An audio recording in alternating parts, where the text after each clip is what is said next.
Hello, listeners or watchers, and welcome to this month's episode of the Great British Mickey Waffle podcast. Coming off the high of last month's 50th episode, we hope that this month will carry on and keep the momentum and propel us ever closer to whatever our next big milestone is. My name is Sammie, and I will be hosting this month's episode. But as always, I'm never alone. With us, we have Peter. Hi. Jill. Hello. Ben. Hello. Becca. Hi. And John. Hi, Sammy. How are you doing? I'm good. How are you? I'm really good. Thank you very much. I was a bit stunned there. Was it a milestone or a millstone? Milestone. Yes, we got there. 50th episode. It was brilliant. It was such good fun to do, and again, it's one of them nice things that we can we're now sort of pushing on again, and we'll see where the next 50 takes us all. Exactly, That's the thing, isn't it? You just kind of truck along until the next one comes. Yeah, that's true. How's everyone feeling this month? Not bad. It's November. We're only a month away from Christmas. Yay. Oh God, great. Oh, don't mention those. Don't mention that. I've been talking Christmas at work for the past 3 weeks. It's fine. That's okay. I was talking to someone earlier at work who went to M&S over the weekend, and they were playing Christmas music. Oh God. Yes. It started in shops already. And cafes. Halloween's- Everyone at work said the same thing. Yep. Yeah. Halloween's barely ended, guys. Come on. Maybe we're treating it like Disney. Disney Yeah. start Halloween in August, so Right. apparently we start Christmas in 1st of November. As soon as Halloween's over, that's it, Christmas. Bye bye Halloween. Yeah. Hello Christmas. The store that I work in, some people worked overnight to get the Christmas shop in. So my store in Cardiff now has the Christmas shop. I'm And there's more someone in my concerned. work who's already done all of their Christmas shopping, which I think is shocking. Well Done a done bit. them. Good Well luck. done them. Oh yeah, they might that might be a good thing because shopping this year might be difficult. Might I'm be, doing yeah. the Might majority be. of mine That's okay. online. Yeah. Yeah. Well, if you're going to do it online or somewhere Else. So before we get into the show, I just want to let you all know some information. If listening to our voices isn't enough, you can also see our wonderful faces during these episodes on our YouTube channel. And if you're currently watching on our YouTube channel already, then this wave is for you. Hello YouTube people. Hi. If you want to keep up to date on all our goings on, you can follow along on Instagram, Twitter and Facebook, with our handle being at GB Mickey Waffle. We also have an amazing Facebook community called the Waffler's Arms, which is a wonderful British pub where the virtual drinks are on us. Hey. We'll of the month of November, they're on Ben. Okay. No, Claire's not here, so drinks are on her. Yeah. So Yeah. okay. Whoever's not here, that's the unwritten rule, isn't it? And if not, we go by the youngest. Yep. That's all right. Brilliant. We're in there, John. Yeah. Yeah. Exactly, Peter. That's what I was thinking. Darn. I think as well, Sammy, it's worth mentioning for a lot of people, if you haven't checked out the Waffler's Arms, there's loads and loads of stuff on there. There's reruns of our shows, there's links to other shows, and it is a most amazing community, like you said. And it changes It really by is. the day, and it's lovely to see how many of our listeners have interacted and actually become part of that community. So if anyone's on Facebook and you're listening for the first time, then go and check that out, and you just see some of the amazing stuff that's on there too. Stay tuned for our Come Disney With Me segment later on in the show. But first, as I guess we were just talking about it, I know spooky season is pretty much over, but I think most of you know that Halloween is my jam, and I will do anything to make it last as long as possible. So today I want to talk scary rides. Now, even a family-friendly park like Disney has some rides I definitely wouldn't take a kid on, let alone over at Universal. So I want to know, what are some of the scariest rides you've been on in Orlando? that's a Jill's difficult one. Do you know something, Sammy? That's such a loaded question to ask Jill, isn't it? Yeah. It really is. Yeah. But that's nightmare-inducing. Small World. Well, I have to say, for me, I mean, I love It's a Small World, so it's not a nightmare to me at all. Not so much scary, but definitely spooky, Haunted Mansion. I love it. It just has the best spooky vibes, right? Yeah. I love the Orlando version. I love the Paris version, which is darker and spookier, and has Vincent Price back. Yay! Yeah, so I love those. Scary. It's a relative term for me because the most extreme ride I do is probably Pirates of the Caribbean. There's a dip there, isn't there?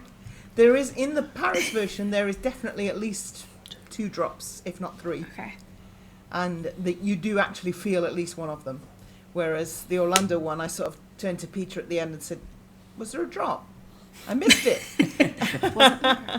Yeah. Is that what you find scary, would you say? Like, what is it you find scary on rides? I'm a dropophobe. I do not like drops. I don't like losing my stomach at the top of the ride. So yeah, it's so I funny avoid how things like we're that. all so different because I love that. It's like my favourite thing, right? Yeah, same here. Anyone else agree? Yeah. Yeah. Oh, no, yeah. And I'm with Jill as well, and I think, Jill, this is something I think a lot of our listeners have also sort of been in touch with us. I know you feel vehemently that it's very much Team Wimp, but it isn't. It's that whole fact that you go to a theme park and you go to Disney in particular, and there are things there that are for everybody, and there are things even for you that you don't feel that you want to go on, but you don't feel left out. And I think was it last month when we mentioned about Tower of Terror, and about the fact that you were able to just walk through the queue line. You're still able to go to the themed lift and take the chicken exit, but it's actually it was still themed as a lift, and that's to the extent at which I think it shouldn't be seen as being a negative. It's seen as being you go in and you're actually able to enjoy the parks in the way that you want to, and I think that's important. Which is very different to British theme parks that seem to be about breaking world records, drops, twists, highest, tallest, there's a fastest. place for that in the world. Yeah, absolutely. Yeah. The UK apparently. Yeah. But it's very odd because in some ways I'm not a typical theme park person, but I mean I do enough in Universal to enjoy it, but I definitely do more at Disney. Yeah. But yeah, for me it's the spookiness of Haunted Mansion that I really love. Mm-hmm. Yeah. I think for me, one of the scariest rides I've been on at Disney anyway is Dinosaur. Like, how loud is that ride? And how juddery is that ride? It's so loud that it just takes you by surprise. I think that's what makes a lot of things scary that maybe wouldn't be scary otherwise, is the audio. Like, what do you guys think of Dinosaur? Yeah. Not done it. Not done it. We've not done it. Every time we've been past it, it's either been closed or it's been a really long queue, and we'll come back to it later. We've never been on it yet. There you go. There's something else on your list. Something else on the list for our next trip. If you don't like loud noises, put your plugs in. Peter is definitely trying to get me to do it. I think she should. There's no drops or anything. Drops, It doesn't look too intense from what I've seen of videos. To me, it's the audio. I'm with you there, Sammy, and I think as well it's one of those real sort of tricks where you're on a ride and it's probably jolted no more than Winnie the Pooh, if I'm being honest. Okay. But it's just the fact that it's dark and the fact that you sort of jolted around, and then you are met with this kind of wall of sound when you see each of the dinosaurs, and then I'm not going to give away the spoiler for the photograph, but I've got there's a series of marvellous photographs I've actually had where my eldest son every single time is caught out by it, and the rest of the family, all we're doing is just pointing at him for the photograph, and he's like, it's just brilliant. Honestly, that's me. I'm going to get a picture we'll get pictures of Dinosaur together for the show notes. Yeah, I so think be that'd sure be to great. check out the show notes. But Yeah, but oh my gosh, like most of the time my head's down and I'm like, like, it's bad. Yeah. it's quite an underrated ride in some ways as well, and I think some of you hit the nail on the head there. But basically, about the fact that it's the audio that makes it scary, and it's one of those ones. And if anyone's frightened of dinosaurs, don't go on it. Don't. Yes. Don't. See, I love dinosaurs. The I clues love in the dinosaurs, title, but I really. still get terrified. Yeah. I don't What was like it, things Peter? that jump out at me. The clues in Yeah. the title. Yeah. Yes. Absolutely. Yeah. Yeah. So come on, who else? Who else? Tell me your scary rides. Well, do you know what? I'm going to say it's not about the particular ride. I'm going to say it's the feeling you get. We've spoken about audio, but what about when it goes pitch black? Because it doesn't matter what ride you're on, but if you go into darkness, whether it's like Jill said about Haunted Mansion, you go in and it's like, it's just dimly lit. It just builds that atmosphere. Yeah. Because do you remember the first time we went on the People Mover? Yeah, We I was just stopped thinking that. during the bit There's a where bit it that goes pitch black in the dark, and the car stops. We stopped there for about and we're just like, 5-10 minutes. is this supposed to happen? And it was like you can't see. There was no light. I had the torch on my phone just to try and work out what was going on. There was no sound, and just that was as scary as being on Small World for 45 minutes. It was you spoiling my Space Mountain ride then. With your torch on the People Mover. Oh, That's so funny. it's just something. I mean, that if you you're just, if that's something you're scared of, like if you're scared of the dark, something like that would be proper terrifying. yeah, Yeah. Just the thing is, you just don't. It was our first ride. On it. People Mover. I just didn't know what to expect. It's like, is this meant to happen? Is there going to be a drop? Yeah. Are we going to go upside down? But then it's as with a lot of things, it's the anxiety and the things that you build in the queue. Yep. One thing I've learned: never read or try not to read too much of the warning signs, especially at Universal. Yes. Because you look at that, it's like, okay, have you got this? Have you got that?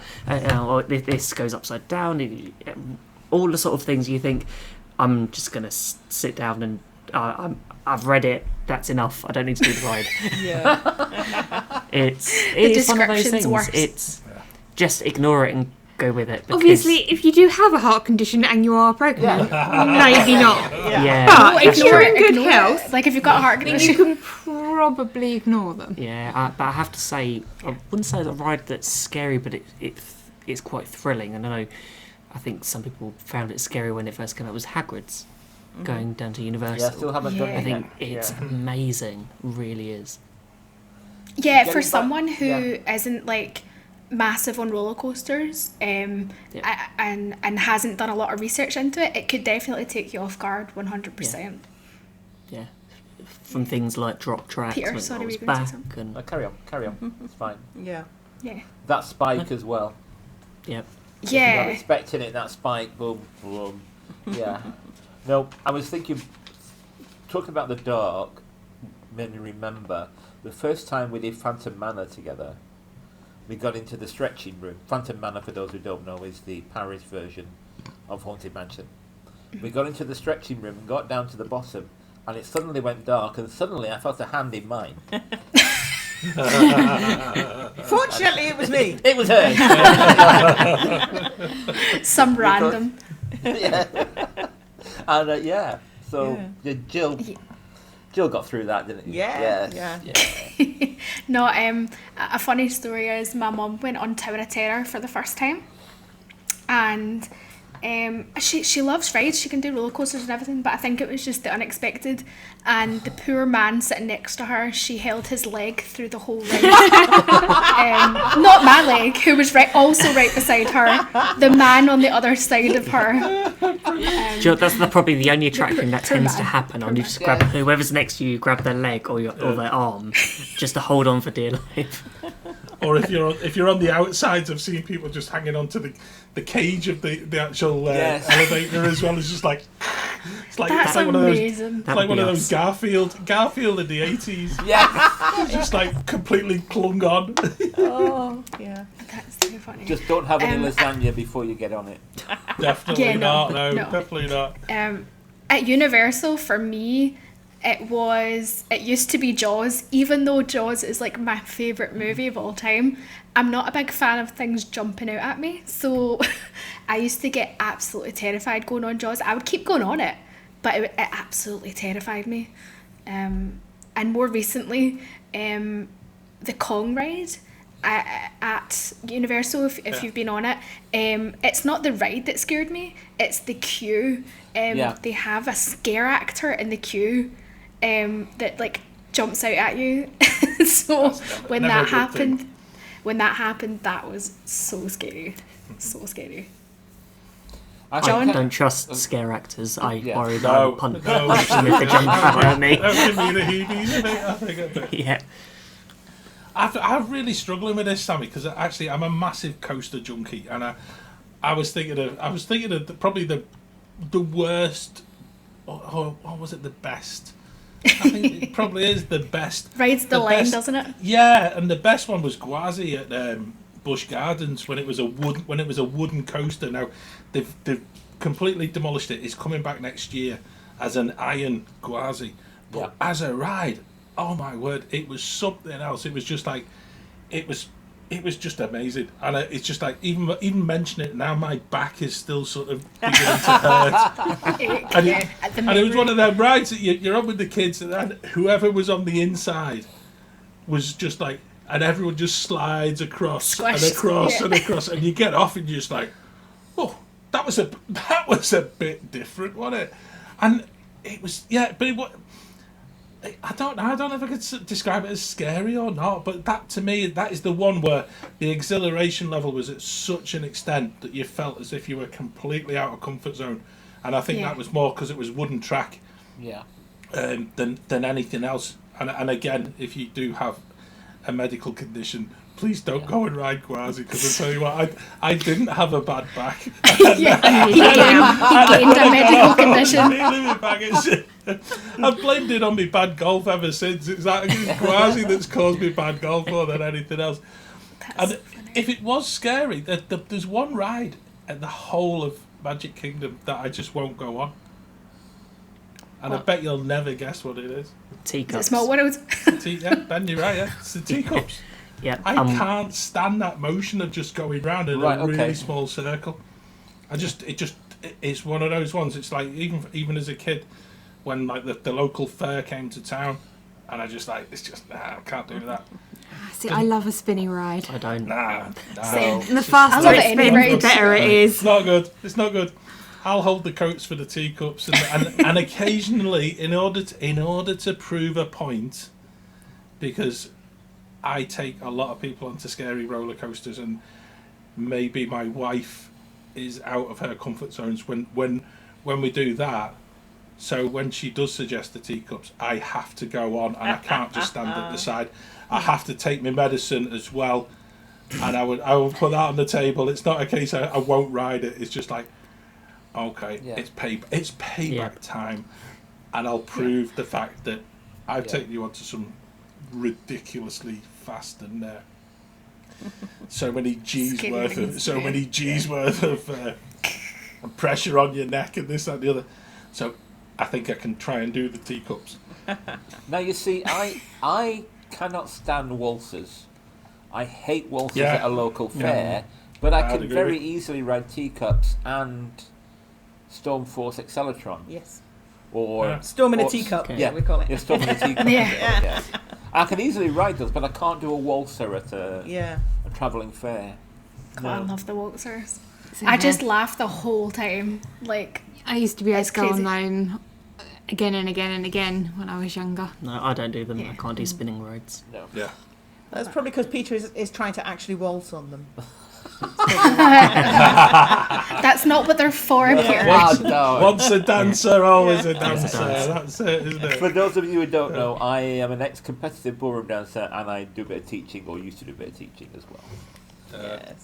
Just so that you know what that just for context. I'll tell you, Sammy, just a quick question, a quick Glasgow question for our Glasgow listeners, because back in the day, was it the carnival used to come to the old Kelvin Hall Yes, Does the it's carnival now still- at the. It does come. It's at a different Yeah. place now. It's Yeah. called the Iron Brew Carnival, Yeah. and it's now takes place at the Of course it SEC. There we go. Yeah, the Okay. Iron Brew Just a- Carnival. And we should Of be. We course should it's Iron just Brew, in time. yes. Just in time for a little bit of a plug for the carnival in Glasgow as well. I think that's quite Yes. seasonal. It's quite seasonal. Yeah, I think it Yeah. starts in November or December. Yeah. I can't Yeah. remember the exact date, but Put me off. Yeah. Put me off waltzers for life. That did. Oh yeah. they spin you so fast. Yeah, it's they amazing. do. Yeah, I love they it. do. It's my favourite. Peter, scary rides. I'm going to go at Universal. Yeah. And I'm going to go... Have as many as you want. Yeah. And All of them. Yeah, I'm that's gonna what go Ben will with say. Forbidden Journey. Okay.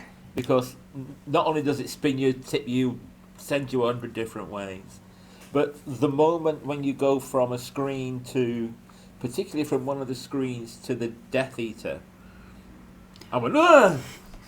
I really jumped first time I did it, yes. Yeah. I had my eyes closed a lot when I rode that ride. And at one point, I had That's my not eyes the closed. point, I Becca. opened them. I know it's not. But I opened my eyes, and there was a dementor in my Yeah, face. yeah. It's actually You know quite what? scary. I forgot that the scary part of that for me is the spiders. I'm Yeah. terrified of spiders. Yeah. So when there's big spiders in your face, it's pretty scary. I'm not one of these people that minds a scary ride. I don't. Oh no. I just kind of take them in Me my neither. stride, really. Yeah, 100%.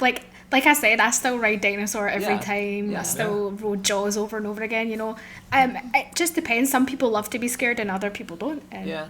I'm one of the ones that quite enjoy it. I think Yeah. just with Disney, there's not as many No, there scary aren't. rides. No.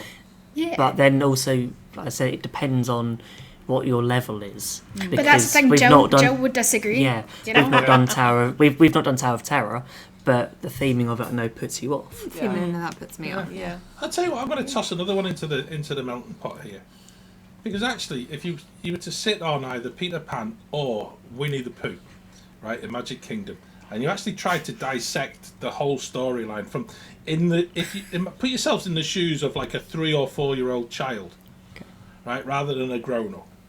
Winnie the Pooh in particular is completely mad. It's just like Yeah. bonkers.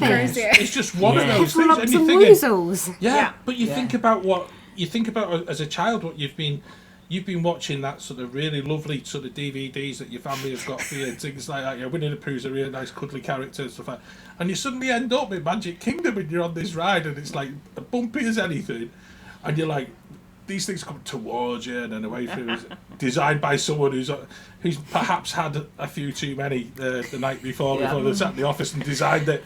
And it was just like, I just think putting yourself in the footsteps of a child. Yeah. Yeah. Yeah. I think both that and Peter Pan become very, very different Yeah. rides, and Yeah. and I think probably as adults and as parents, I think a lot of us don't give enough credit to perhaps how scary some of those rides can be. I'm thinking back to Yeah. the old, was it Snow White ride Yes. in Yeah, Magic that's Kingdom? still at Paris. Yeah, still in and how Disneyland scary Paris. how scary that is Yeah. visually It is Yes. scary, for a yeah. young Yeah. child. You And know, the it's- Pinocchio ride as well. That's scary at for an Disneyland adult Paris. in The Pinocchio one Yeah. scared me. Yeah. Yeah. And it goes so fast as well. Yeah. Yeah. I think also, that's a good point. And also, particularly if you have children with additional needs, children who are on the autism spectrum, Yeah. you know, Sensory issues, what yeah. might be scary to one is not necessarily scary to another. Yeah. We learned that the hard way when we went with friends, and learned that rides where some children can see everything that's happening, like Dumbo, are much less scary than something like Peter Pan, where you can't see from the outside what it's going to be like. Yeah. Yeah. Definitely. So you don't know until you get on what's going to happen. So it's different for everybody. I did have a second one. Well, part of a second one, which is the first time that you do the reverse on, Everest. yeah. Oh yeah, that can be really The time intense. that you do Yeah. that reverse Keep in the it. dark. Keep Yeah, it. I I know like what's that. I know and what's it's- coming up later in the show, Peter. Don't keep it to yourself. Okay. Keep it to yourself. Keep it to yourself. Keep it to yourself. We'll talk about it in a Could be bit. Hang on. anything. Could be anything. So, Okay. yeah. Yeah. Okay. But yeah, We'll put a pin in that for we'll later. come back to Yes. that one. Won't be much later. No, it'll be soon. I know, because Everest is actually one of mine. Yeah, that's true. Everest is the one ride that I've been on, that I've been scared of while I've been on the ride. Really? I was literally shaking as Oh, we no, were that's so sad. at the No. all the pauses. I was actually shaking. Aw. So that's the one ride that I've been on that has scared me. Yeah. I think the only other ride that I've not gone on after the queue has completely freaked me out was the Mummy. Oh yeah. And I love the Mummy ride, But that but queue. the queue, it completely freaked me out. I think one of the bits of hot air Air, had blown on yeah. my ankles. It completely freaked me Okay. out, and there was nobody else around. We were literally the only two people on the It was queue, a and going to be the 5-minute only queue, two yeah. people in the car. I was like, I'm not doing that. I was about to sit down, and there was you like going, "I'm not doing No, this." I'm chickening out on this one. But did you? You're, We'll do it later. but surely you just When there are ignored people. her. Just tell her to go and just ride yourself. Yeah, just like I'll go on. It's like no, I was No, it was nice. nice and steady. I was nice, but on Everest I did laugh. Yeah. And Everest, he laughed at me sitting there with my knees bouncing up and Like, come down. on, this is. Wow. But saying So that I'd would already you- been on the ride once before, so Would you? I would do both of them again. Okay, that was my next question. Would you do both of them again? I mean, I've done the Mummy since, but there were more people around, so it was fine. I think when we go, I think the Mummy is probably going to be shut for its long refurb. That's because we're going in January. Everything's Yeah. closed. But if not, I gather you can go on a backstage tour. I think you can. okay. Yeah, you can be Yeah. taken through it. on Yeah, I backstage think tour. similar That to might like be the fun Men to in do. Black and stuff. I think there's Yeah. a little Well, that'd tour be that really they can cool. do. Would be good, actually.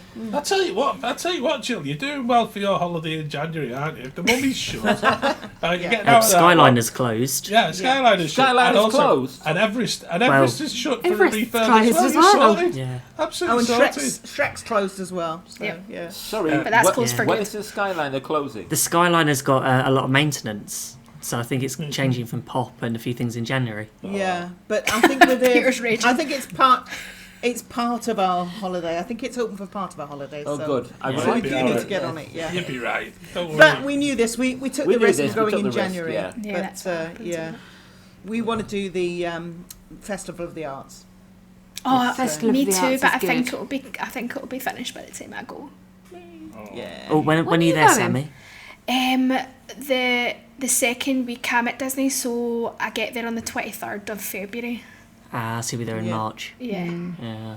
Yeah, and I'll be. You'll probably be out there for Flower and Garden. If that makes you feel any better. It doesn't. Yeah. It doesn't. I didn't think it would. Does anyone know what Festival of the Arts' short name is? No. Yes, we can Yes. count the acronym. Yes. Yes. What? Farts. Yes. Oh, I love it. Yes. Yeah. I'm gonna get a t-shirt made that just said farts. Farts. You And need then- it in Epcot font. Yes. Yeah. And I'll do then it. wave goodbye as the cast members throw you out. I think. Yeah. That's true, yeah. Excuse me, they might just ask me to change my top, which I might Okay, do. okay. I just need a picture of me and Figment just in the farts. Or what you do is you get Figment to replace the F. Yeah. Figment in in, skunk in, a form. shape, in a shape Yes. of an F though. That'd be brilliant. Yeah. In skunk form. We're making it happen. We're making it happen. Definitely. This will be on our T Public by the end of the week. There you go. Disney, if you steal the idea, I want royalties. Thank you. I mean, it wasn't even my idea, but I want the royalties. Let's start at 50%, Sammy. That's it. Yeah, Yeah. exactly. We can negotiate out. Yeah. Yeah. And we've Yeah. suddenly got to Dragon's Den. Yeah. I mean, it could happen. Could happen. Oh, brilliant. So, are there any other scary rides anyone wants to mention before we move on? Velocicoaster. It looks scary just looking It at the does, yeah. videos. Terrifying. But that's from someone who's not a particular coaster junkie. Yeah. So I'm a big I'd probably say my coaster level's geek, so- been the, Hagrid and the Mummy. I don't know, Hagrid, Mummy, Indiana Jones. Indiana Jones and Disneyland Paris is probably the Have you done Rock and Roller Coaster yet? No. not yet. Not yet. We'll be on our No, next not trip. Okay. Yeah. If I think once you do Rock and Roller Coaster, if you're okay with that, then most of the upside down rides aren't any different than Rock and Roller No. Coaster. You know. No. So You can maybe work your way up. Velocicoaster is at the top of the list, Yeah. though, so maybe a Way couple up the more top. before that. The thing that scares me with Velocicoaster is that top hat. Yeah. Really, That's the bit that that- doesn't scare me. The bit that scares me is being upside down. Oh, without when a you go harness over the for, water. like, yeah, upside down without a harness for 2 seconds. So, yeah, that's crazy. That's a crazy move. I didn't mean, think of everything's that safe, until No. but yeah, it's everything's safe, but it'll it feel an- exhilarating. Is it an over the shoulder? No. That? Nope. Oh, no, I'm not. Right, I'm not going on that over there. Nope. I'll do the queue and then get in the chicken exit saying that the queue Yes. does look good. because the queue looks amazing. The Yeah. queue does look amazing. I I am want- very, very Really excited want to do ride the it in queue. I want to February. see blue. One good thing about not doing the scary rides at Universal is, of course, you can hire yourself out as a mobile locker. Yes, Yeah. exactly. That's a good point. Yeah. I will say, Charge less. going back to Busch Gardens, we've been to Busch Gardens. The one that I wouldn't be so sure about, and I'm normally all right with this kind of ride, is Falcon's Fury. Oh, I've done it. Because It's you easy go peasy. up, boom, and Easy peasy. the ground basically comes up at you because you're going. Yeah. I mean, Yeah. if you're scared of heights, then I wouldn't I'm do not it. scared But of heights, no. you'll be completely fine. Okay. Honestly, I was expecting it to be really bad, but it's not at all. It's a completely different Yeah. feeling from drop towers as well, because you don't get that feeling in your stomach because of the way that you're angled. Okay. I loved it. It's great. And honestly, if you can do any of the big coasters, you can do Falcon's Fury. No. Oh, that's all right then. That's fine. Yeah, it looks much scarier than it is. Shrek, Yeah. yes. That's why I Shrek wanted is to pick. closing. I know. Yes. Bye, bye, Shrek. It's, Yeah. I just. I'm not I'm just surprised. interested to see what they put. I know this is Yeah. segueing off, but that's what we do here. We waffle We random. Yeah. in various Yeah. different ways. I'm interested Yeah. to see what they're gonna replace it with. I have heard a rumour, and it really only is a rumour, Yeah. of Villain Con from the Minions movie, where you have a walkthrough exhibit and you can touch things and interact with things, and things blow up and things happen around you. That's interesting. That could be fun. I'm not sure how well that would work with. I know we've. Yeah. COVID. It's a difficult one. Yeah, COVID and Yeah. things has stopped a lot of that. So Yeah. it might have been a plan. I'm trying to think because I'm trying to think what they Universal are. do have a habit of copying rides from Hollywood. So I know there was And vice sort of versa, things though. to do with what was Secret Life of Pets. Has just come Or to How to Train Your Dragon and stuff. Sing Yeah. maybe. Yeah, so it might be something similar or something along those lines. But I think For as me, well, the- and I think in true Universal style, though, it needs to be updated, and I think everybody who's been at Universal actually understands that. You know, there's only a limited amount of time that you can keep going and Shrek being in that particular place because there's so many different films come out in the meantime. and- Yeah. it's right at the front of the park, and Yeah, it's yeah. I mean- it's the first thing you see. Or That, Yeah. that particular ride was set after the first film. They've made like 4 others since. Yeah. yeah, And they haven't Yeah. made one for like the last 10 years or something. they've Yeah. kind, Yeah, they've kind of, and it's they've been 10 kind years of since the milked, last they've one. kind of milked it in Yeah. a way. Yeah. haven't they? I have to It say, needs though, changing. I have to say though, the posters outside are actually my Yes. favourite bit. Yes, I do love Great, the posters. great and I'll be moments with sad- Lord Farquaad, and Yeah. you know, all I the will ones be that sad to take see the me- posters go. Yeah, yeah. Oh no, that means the donkey meet and greet might Yeah. go. Yeah, Oh, probably. no. It will. Okay, so thank you, Wafflers, for indulging me in my love of all things spooky. But now it's time for Come Disney with Me.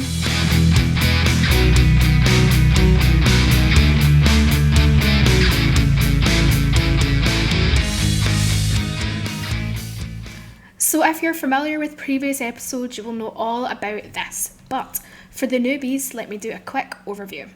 A waffler picks a ride, an eatery, and an experience / show, and we all vote on specific criteria out of 10. We then take the average score from that to give it an overall score. That's the too long didn't read version. And I presume we're giving Claire an average score Yeah. because she's not here. Yes. John's the numbers man. I'm just the thank pretty you. face. that Thanks. will- I was waiting for that one. I was just like, oh. As we've John's the said numbers before, man. John's Rachel Riley this month. So Yeah. Yes. Excellent. Thank you, Ben. Yeah. I'm Not nearly as nowhere pretty, near though. as good looking. No, I'm not.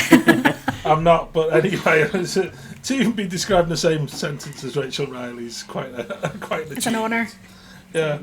So I'll get me good old fashioned pen and bit of paper out to try and work out the scores. Are we not doing the Excel sheet anymore now? Yeah, it's on there as well, but I still prefer. We do both. I still prefer to go with. John's a bit old-fashioned. John's old school. No, not old-fashioned. Old school. No, I can do the maths quicker if I'm doing it.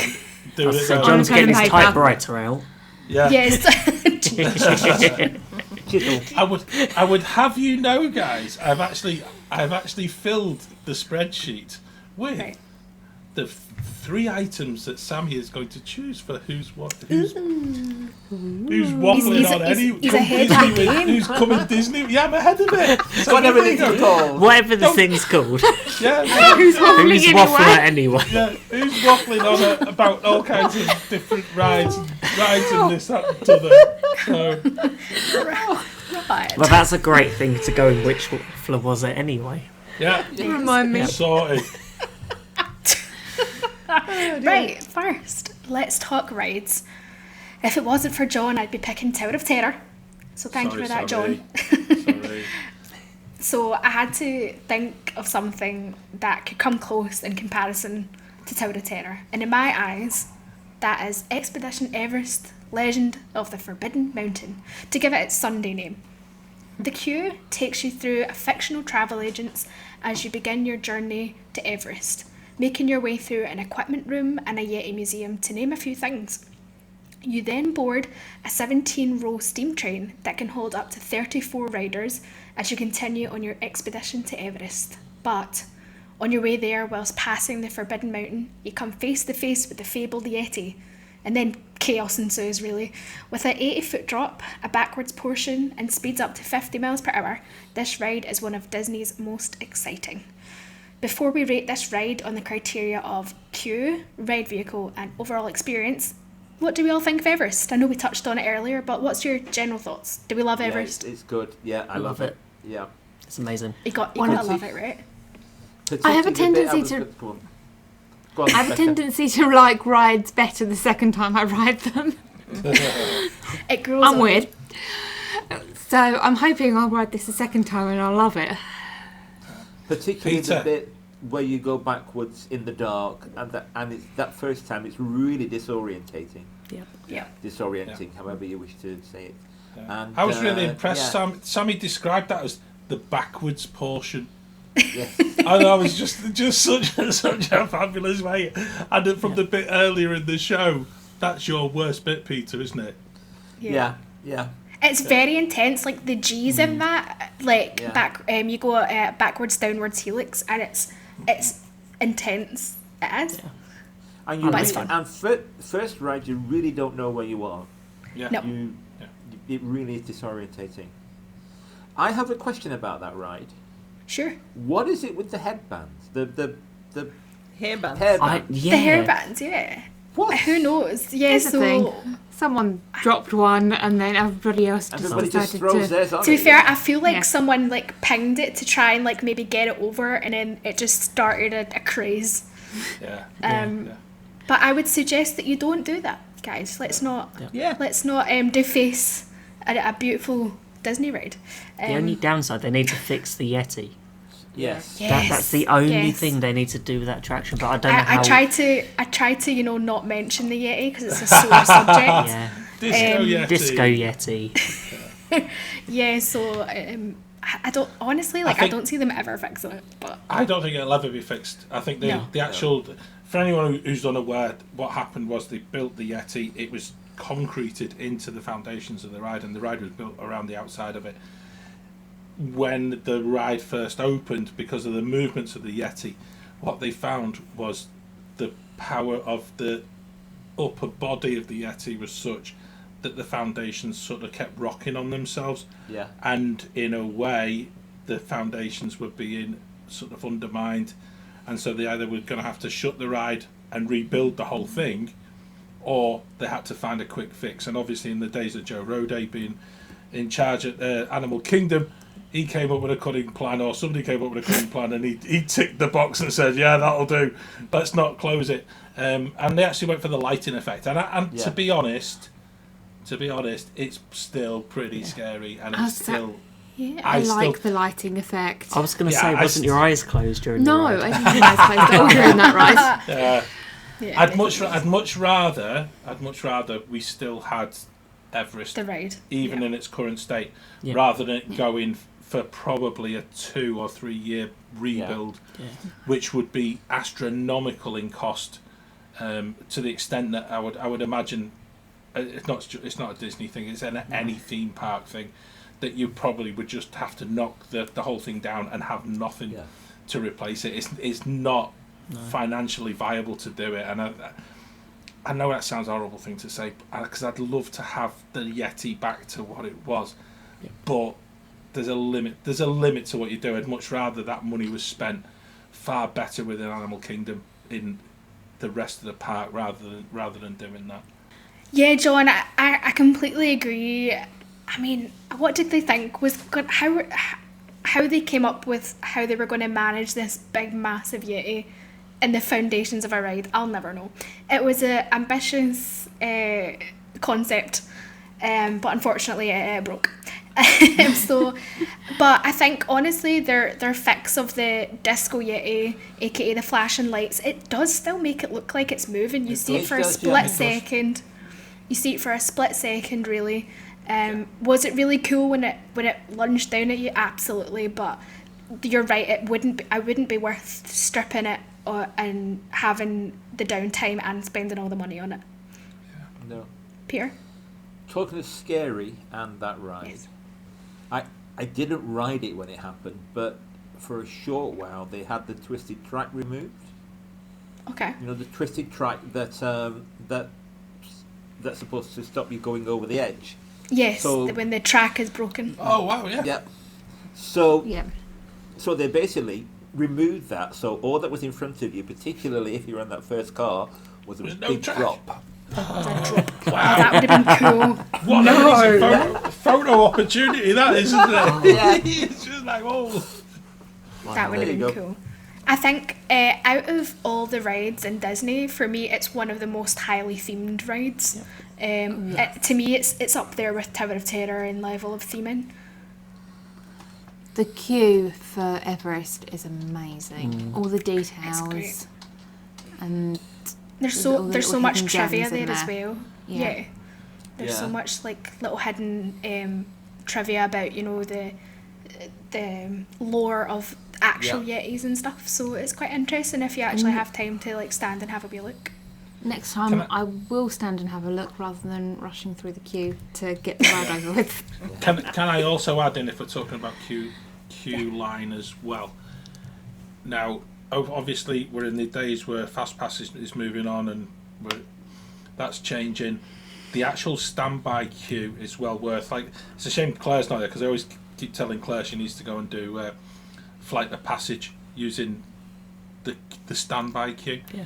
This is another one you have to go and you have to look and take the time to look at the detail, but also, and this is an additional part of all of this, is the actual ride. If you go to the right hand side, has got a single rider line that never gets too long, and so Yep. you can ride again and again and again if you I've don't ridden want a that single- family I've done picture. a single rider, yeah. Yeah, Yeah. and it's Yeah. brilliant, and it's just like single rider is just like such a time saver Yeah. that if you want a ride photo, and like my kids disturb other people's ride photos, but, sorry for that, guys. Yeah, but you actually get to ride you can actually ride it multiple times, and again, it's one of those really fantastic rides where, you know, there's not many of them at Disney that do single rider, but you do get called pretty quickly. Yes, you don't have a choice of who you're sitting with. You don't have a choice of whether you're at the front or the back or whatever. Don't see the queue. You just take it, but you don't see the queue, Sammy. And I think that's not a good thing, really, because actually the queue is just immense, and I really do. I do feel that it's one of those ones that you do have to. You don't want the queue to go quickly, and that's the other thing. You actually do want a good 40-minute queue to actually see everything that's in all the display cases, and the Fast Pass queue of old has different artifacts to see. Yes, it does. I was going to say Yeah. that. I was going to say, yeah. Yeah, Yeah. which is intriguing. You know, that's that's to the level at which that ride has actually been thought about. So that if you're in the standby, you're finding one part of the story. If you're in the fast pass, you're getting another one. Lightning. Call it Lightning Lane now. Yeah. Call it what they want, Peter. I tell you. Call it what they want, but I'm not paying for Disney Genie. But don't get me started on the that money one. grabbing, the money grabbing line. Okay, that was a great chat. Let's get to the ratings. So I'm gonna go first. Okay. 10. No. The ride queue, I'm going to give a 9. Just because I think Tower of Terror just pips it, but a 9 for queue. For the ride vehicle, another 9 for me. Again, I think Tower of Terror just pips it. And overall experience, a 9. 9's all round for me. Okay. Jill. It's a difficult one for me because Of course. I am a veteran of the queue, and the chicken exit and the shop, but I've never done the ride. But I will have to say the queue is, as everyone said, is amazing. I will give it a 9 because the only thing they could do for me to improve it is if they incorporated a member of SCA in the expedition. That would be cool. For me, I love all the SCA lore, and if they incorporated a member of SCA into the expedition, that would just make it perfect. So I'll give it a 9. Ride vehicle, yeah, from what I've seen, it looks great. It's clever. It gets you in the right kind of mood. So yeah, again, I will give that a 9. And overall experience, well, not counting me, yeah, I'll give that a 9 as well. For people who like that sort of thing. Okay, Peter. Right, Q. 10. It's equal to any other queue in the park. Equal. Ride vehicle, I'll give it a 7.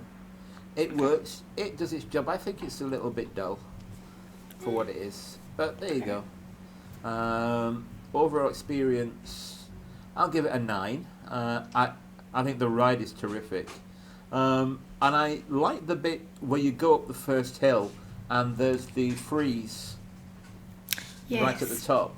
Yep. Nobody mentions that, but somebody's put that up. Somebody's done the work to put that up there. And yeah it's just one of the highlights for me of the ride. So yeah, I'll give that a 9. Can I just add for anyone listening as well, Peter? If you on that, just as you go past that little bit, if you look out to the right or to the left, if you look to the left, you get a magnificent view. Becca's eyes are closed. I know, that's why I was saying it. Of Epcot, and if you look to the right, you actually get like a bird's eye view of Carly River Rapids. Yeah. Yep. And not many people do it, and I wonder if that whole archway is maybe put in, certainly as a way of distracting you from the view you get down of Carly is amazing. So another good photo opportunity as well. There you go. John, would you rather go next or last? I'll go next, and actually I'm really big on this because queue line, as we've already said, because of the 3 options that you've got, but the amount of detail in, it's a 10. And I'm gonna continue that whole theme because I know that looking back on my scores throughout the whole of these questions that we've been asked, I've always sort of gone quite high. So unlike you, Sammy, when you're very critical of I'm very critical. I know you are, but definitely queue line's a 10. The ride vehicle, I am gonna go with a 10 as well, just because the ride is completely different when you sit at the front as to when you sit at the back, and it's a really difficult thing to explain. And I don't like sitting at the front, even though the photos are better, because as you go over the brow of any of the hills and the inclines, the hang time as you're waiting for the back part of the ride to catch up is quite annoying. But if you sit at the if you sit at the back, you actually get the full experience, and the ride is you don't really have that lag. But for the bit when you go backwards, Peter, if you're at the back of the ride, the G's that it absolutely smashes you with is absolutely incredible. The back is better, 100%. Yeah. So And Becca, for sit near overall- the front. No, you got the back. It'll be the Middle. Yeah, Yeah, in the middle. heights, In the not- middle. And I've got to say, overall immersion, I know, Jill, you mentioned it before as well, but even as you get off the ride, as a shop, spend time in the shop. Go and look on the walls. Don't look at the merch or anything like that. Go and look at some of the plug points. Don't let Disney Because hear they've you that. actually... No, but they've thought of everything within they have, there. There's overloaded plug points. Yeah. And it's purely by design. It is amazing to see that the little detail that loads of people will miss, but spend the time. You've done it in the queue, but when you're in the shop, it's just like, just ignore that, but go and seek out some of those additional detail and bits. It is quite magnificent. And again, like I say, it's missed by so many people. So overall immersion from start to finish, Everest is just... Well, even from the drive, if you're staying off site and you're going down the Sherbeth Road and you get to see the back of the mountain, which should have been finished a little better if I'm being honest. But the anticipation as you're driving towards Animal Kingdom, it's one of them rides, and you can't replicate it anywhere else in the world. It is Expedition Everest. John, I've got to add something to that. Peter and Jill, Go you're on, staying at Coronado next year, aren't you? Oh. Same. You can see Everest from Coronado. Coronado, yes. Right. You okay. get a Yes, I really knew good that, view. yeah. Even without that's what I'm staying to. even without going on the in the tower, you can still Yeah. get a very good view. Cool. Yeah. Can I also add as well, Ben? If you're at Blizzard Beach and you're doing Summit Plummet, right? Yep. No. It's the None one- of us are it's the doing Summit one- Planet. No, but it's the one place you can't take a camera, but you've just got this view of how Everest just pops up amongst all the trees and everything like that, and it is just, and you get to see the tops of buildings, particularly towards Coronado and stuff like that. Wait, And you've raise, got Everest. for our YouTube watchers, raise your hands if you're going on Summit Plummet. Exactly. No one except John. John's on his own. Yeah. John, That's no why- wonder that's your why- back's bad. Yeah. I know. Exactly. I tell you what, Peter, that's another one as well. But yeah, it's maybe why we've never got round to that water parks show that we always said we were going to do for our Wafflers Wednesdays. Yeah. It's just like, because it'd be me talking Just be John. to people me talking to people in the chat about how good Summit Plummet is. Okay, Ben. Oh, this is difficult, but queue line, as I've only done the fast pass, which is now the lightning lane, and the standby once. So, and You've which was ridden only, it twice. yeah, so it was only a 5-minute queue. So literally, I didn't pay much attention to what was going on. I was just like, I wouldn't let you. well, yeah, you wouldn't let me stop in the queue and have a look. But I'm going to give it an 8. Probably change next time I go on it, and if there's a longer queue, get to sort of soak it in a little bit more. Ride vehicle, I agree with Peter. I don't know. It doesn't appeal to me. It's good, but I'm going to give it a 6. Okay. Oh. Yeah, Poor show. That's harsh. Harsh. That's harsher than me, and I'm the harsh one. yeah. I'm going to go for 6, but that's just I don't know. I'm trying to think of what else they could do to it to try and fit in, but yeah, I don't know. It's not that comfortable either. But overall immersion is a 9. And that goes from beginning of the queue all the way through the Yeti, just everything about the ride, and then the shop at the end. Yeah. Because that shop is part of the experience. It is. It totally is. Becca, I'm scared to hear our scores, but let's do it. Don't worry, they're not too bad. They're not negative, so you're fine. No. Queue ride, I'm gonna give a 9. Ride queue, not queue ride. Queue line. We Queue know what you line, meant, whatever we're so- calling that thing. We do. I'm gonna give that a 9 because everyone said it. Ride vehicle. It's fairly generic-y, trainy ridey kind of Disagree. vehicle. It is. It doesn't have a huge train on the front of it like Big Thunder does. It's a steam train, that's why. Becca, I challenge you now. On your next trip, you're gonna have to sit right at the front No. because that particular seat. That is why you don't want a train at the very front. It's a wonderful, wonderful place. I know. To sit. I'm sure the views from are brilliant, but I'm not going to be It's looking not at the them. views. It's the experience. So I'm going to give the train a 7 for the ride vehicle.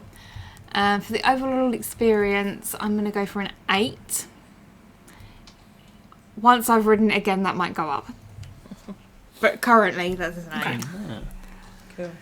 Okay, while John does his very quick calculations, because John is the master. Yeah. I think. Yeah. I think Expedition Everest is probably like my second favourite ride after Tower of Terror, definitely. Yes. Yeah. Third. It's your third? Flight of Passage is just better. Yeah. Fair. And that took a whole lot of riding to really sort of change that, because it broke my heart when I actually and it was when Flight Passage first started. It was a case, when you're thinking, ooh, this is really sort of getting to the stage where it's pushing it, but it doesn't have the same as Tower of Terror. Cool. So are we ready? Are we ready for the score? Yes. Yep. Here we go. It's We're ready, Peter. It's I'm quite, ready. It's quite an amazing one, really, for Everest. And I've got to say, it's the ride vehicle that's actually brought the score down. Yes. Which is interesting. However, the overall final score, taking into account that we also include Claire as an average scorer within this one as well, it's a rather impressive 61. Yes. Expedition Everest. Wow. Yes, well done. I think that's tied with something. There's another 61 in there I think somewhere. it's Flight of Passage, isn't it? Is it? I think so. Nice. I don't know. Don't know. Can't remember. At the end of this segment, Ben will put up an updated scoreboard. Because Ben's the graphics master. Once we've done everything. Yeah, because this is the last one, isn't it? Well, it's the last one of all of us doing it, but I thought we were going to just keep going. I don't know. Who knows? We'll find out do it next again. time. I'll find out next month. You'll find out next time. It's actually beaten Flight of Passage by 2. Did it? Flight Wow. of Passage was a 59. Oh, did it? Wow. Yeah. It's I'm done happy with exceptionally. It's done exceptionally well, and it's fallen just short of the 65 for Tower of Terror. But I think we also thought that was going to be the case, Sammie, as well. Yeah, I mean, like I said, Tower of Terror is my number one, so Yeah. That's absolutely amazing. yes. Okay, now we move on to eateries. And everyone here knows that I'm not a foodie, so this was a tough Really? choice. Yes, did you not know this, John? No, I thought we were discussing. Sammy. I thought we were discussing if it's for an 51 Alberts shows. tonight. Yeah, 51 shows, and I was expecting something like Or Victoria the and new, Albert's. or the Tell new you Japanese one. Oh, Yeah, Tokyo you know. Mitai. I was thinking, Teppen Edo, something Yeah. like that, but no. I decided to go for my favourite place in Disney Springs, and that's Chicken Guy. Hey. Mackie D's. Well, yeah. I haven't, I would have picked that, but I haven't been to the one at Disney, so I can't weigh it up, so. So we're doing Chicken Guy. Hatched from the... Chicken Guy. Hatched from... So I'm going to lose it. I'm careful. It's just... Good grief. It's Guy Fieri as So- our living I was going to guy. say, are we going to pause so Sammy can order some more chicken nuggets? Chicken Guy. No. I was just thinking though, Ben. Yeah. In all of the Come Disney with me, how many people at home and are listening now in the car or wherever you listen to the show, how many people are wondering how Sammie was going to choose chicken nuggets for her place of choice? That's exactly it. And this is the conclusion. Chicken Guy. Okay. Go on, Go on, Sammy, sell it to us, please. I'm gonna sell it to you. You're gonna want to go every day. Okay, hatched from the minds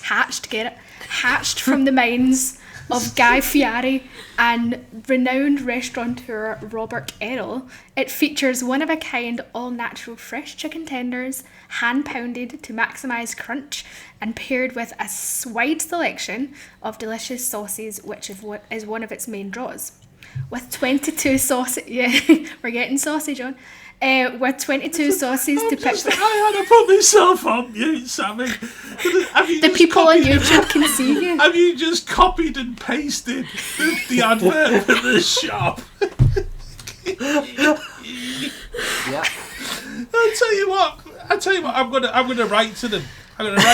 When this show goes out. We want commission, guys. Come on, it was only that one line I took. Come on. You're not allowed to advertise like this on the TV or the radio. Goodness. Never mind when it comes to Come Disney with me on the Great British Mickey Waffle. But hey, Sammy can do it because Sammy only does chicken. With 22 sauces to pick from, there's something for everyone.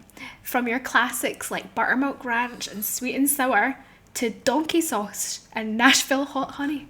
You can choose from the classic chicken tenders or lean for a signature sandwich or a slightly greener salad bowl. As for the prices, they are exceptionally reasonable, with meals which include fries and a drink coming in as low as $11.49. You can also pick up a regular milkshake for only $5. Chicken Guy may not be for everyone, but for a chicken lover like me, it is a must try. So, before we rate on menu choice, theming, and value for money, have any of you actually been to Chicken Guy, except for me? I was more impressed with the donkey sauce there because obviously Donkey sauce. I thought that was an interesting one. They know we've been talking about Shrek. Yeah. Seamless link. All I can think is, in the morning, I'm making waffles. Do you know, Becca? I can tell you exactly what donkey sauce is. Okay, donkey sauce is mayo, roasted garlic, mustard, Worcestershire sauce, and lemon. And lemon. That's donkey sauce. I don't know whether that sounds really nice or really horrible. Just have like a few things put together and see what happens. They also have special sauce. Okay.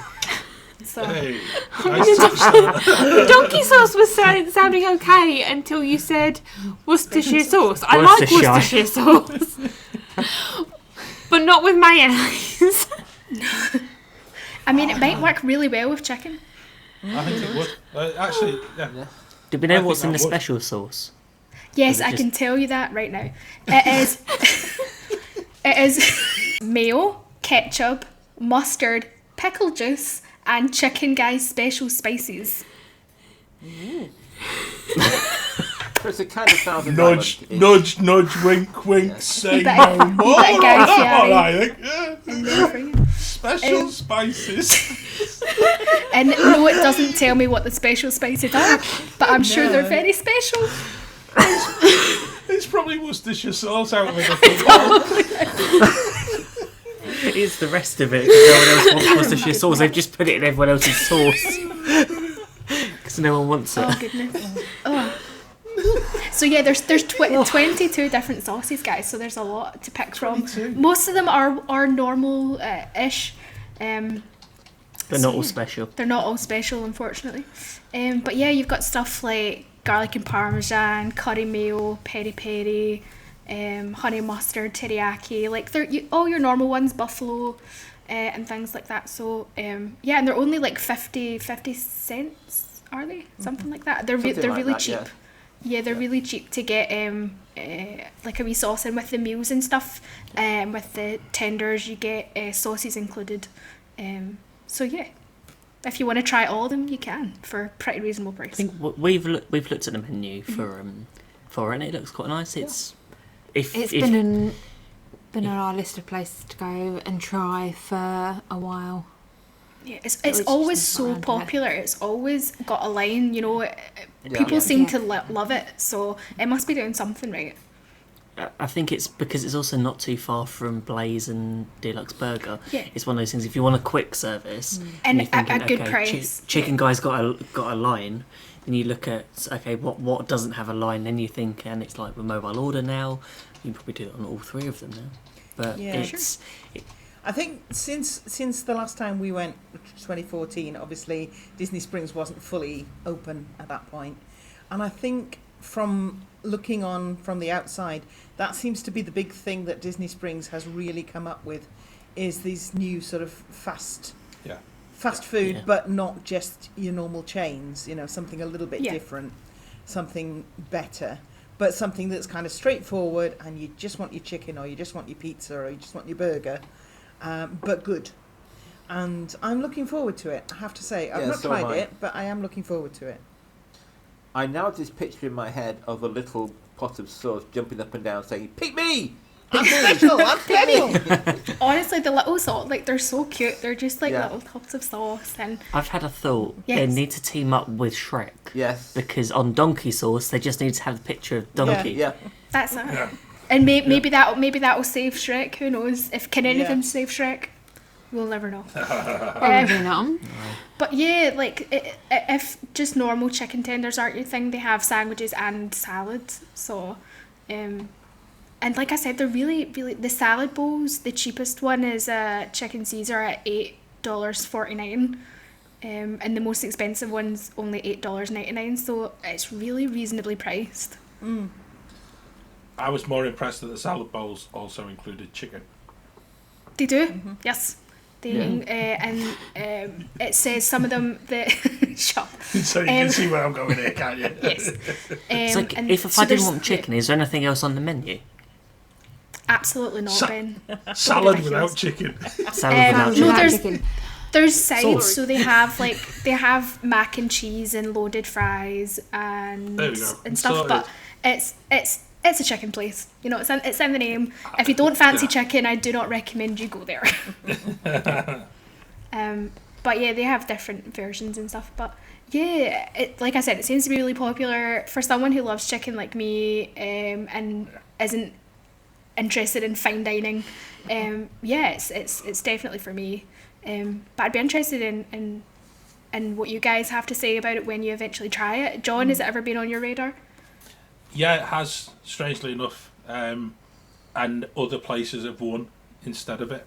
Which makes sense. Which is I totally get which that. is really strange, and purely for choice, you know. And I think even in particularly when you're in Disney Springs, if you got that up against somewhere like Polite Pig, or others, but certainly against Polite Pig, the menu choices were so much more diverse, which then meant as a family, you then got that sort of that experience that your kids don't feel as if we're just going for chicken nuggets, and that's been why we haven't gone. It's been that deciding factor, Sammy. It's a strange one, because actually, you know, the actual restaurants themselves look absolutely amazing, and I think some of their advertising is really sort of sparky as well. I like that. I like that in a company that's trying to get people in and trying to be just sort of aware that they're within a market that is quite cutthroat in some respects, isn't it? You know, you have to be offering something that's really top drawer if you're in at the bottom end of that market where competition is just so intense. And choice is intense as well, and I think that's really been the bit where we've taken that choice and actually decided it's not for us. Totally, I totally get it. Yeah. The same reason I pick it would be the same reason someone else doesn't pick it. You know, it's Totally it's understand that. completely individual. Well, I do like me some chicken nuggets, so See, it's we will chicken be going. strips, so it's Yeah. much more Even upper better. class. Far more upper class. we're Well, let's talking chicken sell it. flex versus Sell it. chicken nuggets, yeah? yeah. It's the adult version of chicken nuggets. It's the adult version of chicken nuggets, exactly, Becca. Go on, Jill. I mean, we purely haven't been in Orlando since they opened, so that's the Yeah. only reason we've not been. But the chicken tenders that you get on the Disney Magic are surprisingly good. They are really good. Yeah. So if it's anything like those, then yeah, They, I'm in. I think they're different. Like it's not. They're not like your Disney ones. It's its own company. You know, it's its Yeah. own Yeah.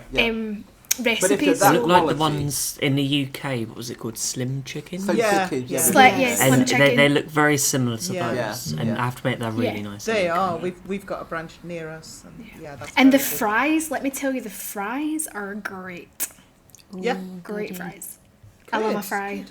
Great fries. If anybody from Chicken Guys is listening, watching, or anything like that, and they would like Sammie to come and voice over any of their adverts, courtesy of the Great British Waffle, she's more than welcome. She is the biggest advert for you guys I've ever known. Thanks. And I will give you free promo for free. No cash payment.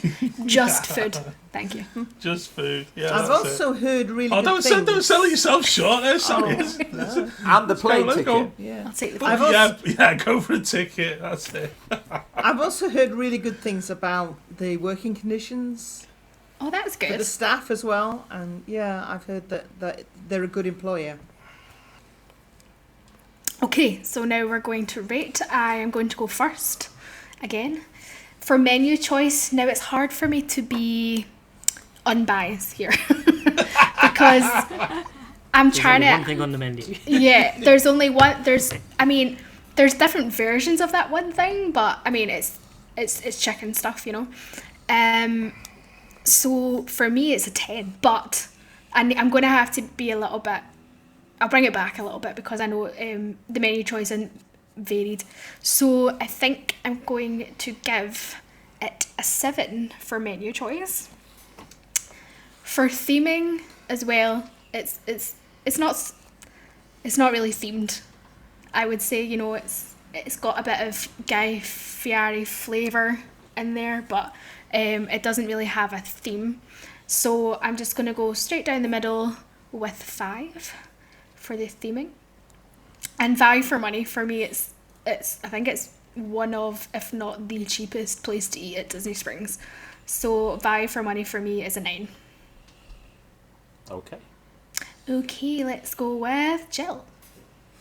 Okay, well, I'm just purely going to go on research, not experience, but for menu choice, yeah, I'm going to go with a 6 because the clue's in the name. If you don't like Yeah. chicken, go somewhere It's not else. for you. But yeah, 6. It's fine if you like chicken. Theming, it doesn't look massively themed, so I'll say 7. But on the other hand, are you there to really soak up the theming, or are you there to eat nice chicken? So yeah, 7. And for value for money, it's gonna have to be a 9. It is obviously one of the best value places to eat in Disney Springs, and yeah, it looks really good, and I'm definitely wanting to try it. Yeah. Peter? Right, for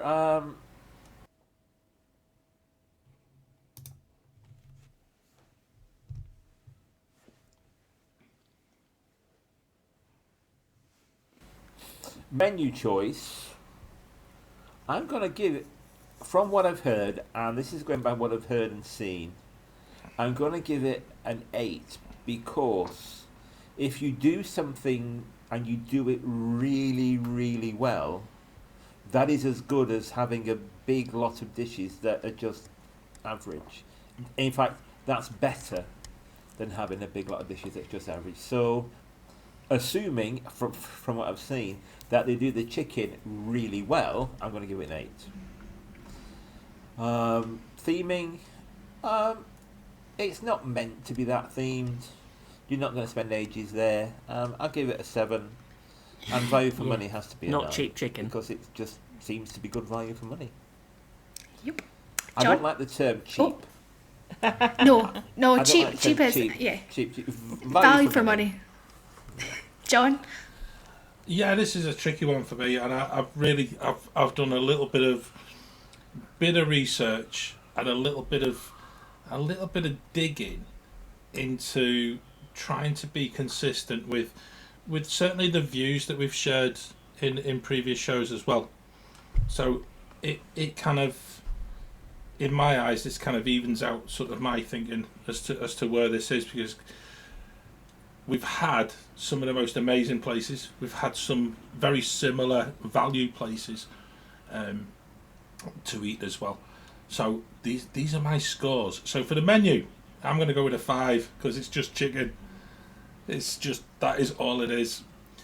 Theming, I think I'll go with you, Sammy, and I'd agree with you. I think they actually could have done a whole lot more, and really sold it, and particularly in the Springs. And I think that's the bit where they really could have gone to town and really sort of got a whole host of sort of additional followers. So I'm gonna go with your score of a 5, but value for money, I'm gonna go with an 8, because as with everyone else has said, I think it is certainly for where you're gonna buy food for families and buy food off-site. I think it fits in with exactly the right sort of price scale as well. And I would also add, I know I was dismissive of it before, but that list on their website of additional sauces at only 50 cents a piece. You could actually buy the whole lot of them, and you could play like sauce roulette all night. You could? I think that's a game that's coming soon to a Ben and Becca vlog. I think the we. unlucky person to get the donkey sauce. No, I'm looking at some of the other ones. The Peri Peri one, the Nashville hot honey one, and the Chipotle ranch. That's all in the hot and spicy. No, list I don't do. as well. I don't do spice. Yeah, I think we could have great fun with that. Is this a Ben. bit Yes, like please. the Coca-Cola challenge? It could be, Like couldn't it? trying all the drinks. But there's Try all there's the loads. sauces. There's loads, and to be honest, that to me there is something. There's certainly something with the sauces that is something that is completely different. And I think for anybody, as much as I'm dismissive of the chicken thing, the sauces actually sound as if there could be something quite remarkable. So that's my scores, and I think. Yeah. There we go. Oh yeah, sorry. It's back Yeah. to me. Okay, Ben. Ooh, menu choice. I'm gonna go for 7. I was gonna score it lower, but I think there's so many choices of sauces on there. Why would you score them lower than that? But okay, theming. You know you're gonna get chicken. It's a little bit. Doesn't look like there's any thought that's gone into it apart from it's just functional. So I'm gonna give it a 6. And what was it? Value for money. 5 for money. It's going to be 9. Have to be a 9. I think I scored the same for Blaze Pizza because I think they're roughly about the same sort of price, like $10, $11 for an average meal. So. Yep. Awesome. Becca. There you go. Menu choice. So yes, it is just chicken, but it's good chicken. And there's a range of sauces as well, which will make the chicken taste different depending on which one you've got. So I'm going to go for a 7. Okay. Theming, it's a bit dull and boring, isn't it? It's all white and It's just silver. a chicken, please. Yeah. It's not really anything much, so I'm going to go for a 5 for the theming. And value for money, yeah, that's a good sized portions from what I've seen. For the amount of money you're paying, so I'm going to give that a 9. Right, guys, are we ready for the scores? Because Born ready. Because Sammy, your choice has actually outscored the Yachtsman's Steakhouse. Chicken beats steak. Yes, every time. Did it Yeah. beat Katsura Grill though? No, No. no, nowhere near. Unfortunately not, and it wasn't anywhere near Sonar either. Did it beat Blaze But Pizza? yeah, no, it didn't. Oh. And it didn't beat Flame Tree Barbecue either. What? It's way better than Flame Tree Barbecue. Which which is really impressive because when you look at some of the places that we've talked about so far in the whole of this series, we've gone for a real spread across value for money. Obviously, it obviously impacts upon the score. Yeah. But what we've found is actually it's the whole quality that sort of seems to come out. So Chicken Guy has got 50 and a final score of 50, which puts it on the leaderboard map. above the Yachtsman's. Okay, I'll take that. But yeah, it's again another one that we could actually have a real good conversation on the Waffler's Arms, and just, you know, are you a chicken guy kind of person? Whether Are you you're chicken a guy guy or Are you a chicken guy guy? or a gal. Chicken guy. Are you a chicken gal. guy? Yeah, that's it. But Love it. Okay. loads there, but no, real big score there for value for money, and I think that Yeah, that's what that's kind been of that's brought it been up for where sure. the chicken guy is really sort of appealing Yeah. for a whole lot of people for that. Yeah. So lastly, my experience/show is something that is currently closed. The signage for the show was recently redone though, so I'm hoping that means they're going to open it up at some point, fingers crossed. It is, Sammy.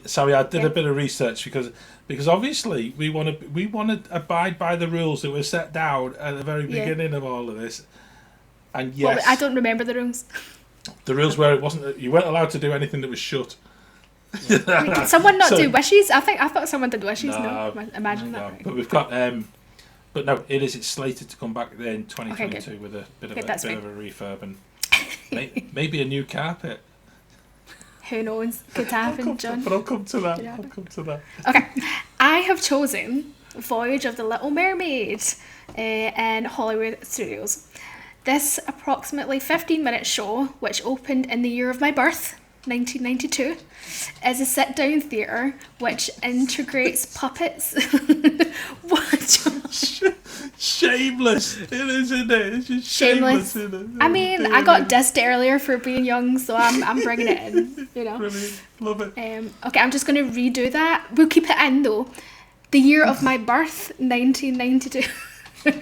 It is a sit-down theatre show which integrates puppets, live actors and movie footage to give you a speedy rundown of the story of The Little Mermaid.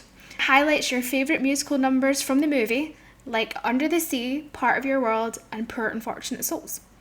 Although this isn't a perfect show by any means, my love for The Little Mermaid means that this experience is a must not miss for every single one of my trips. With over 100 puppets, a curtain of falling water, and a 12-foot Ursula, it really is a fun one for all the family to enjoy, even if it's just for some aircon. Just saying, give it a try. The ratings for this will be on length, audio, and accessibility. But before we go on to that, I can't wait to hear what my fellow wafflers think of the show. Guys? Speedy is right. Yes. It is fast. It goes through that story so Flies quickly. through. Yeah. It does so much that like you think, oh, It Wait, could where- actually do with being a little bit longer. yeah. It could, yeah. Agreed. Yeah. But then It would actually be better if it was a bit longer and if we've it seen it actually once, told haven't you the we? story a bit better. I think we've seen it once. We've seen it once on our first trip in And- 2013. Yeah, I wouldn't go back on. I wouldn't watch Well, it we again. haven't been back in since. Yeah. Not I even have for to the say- aircon bit. No. No, if I want I have to say going it- into one man's dream, I'll learn something. Yeah. Yeah. I have to say, what I do like is the fact that you get live actors, a live Yes. singer. That's great, rather than somebody miming to a track. Yeah. But yeah, for me, the pacing is a bit uneven because from what I remember, once she gets her legs, you kind of gallop through the rest of the story. Boom, boom, boom, boom, boom. Oh, it's the end. Okay. Yeah.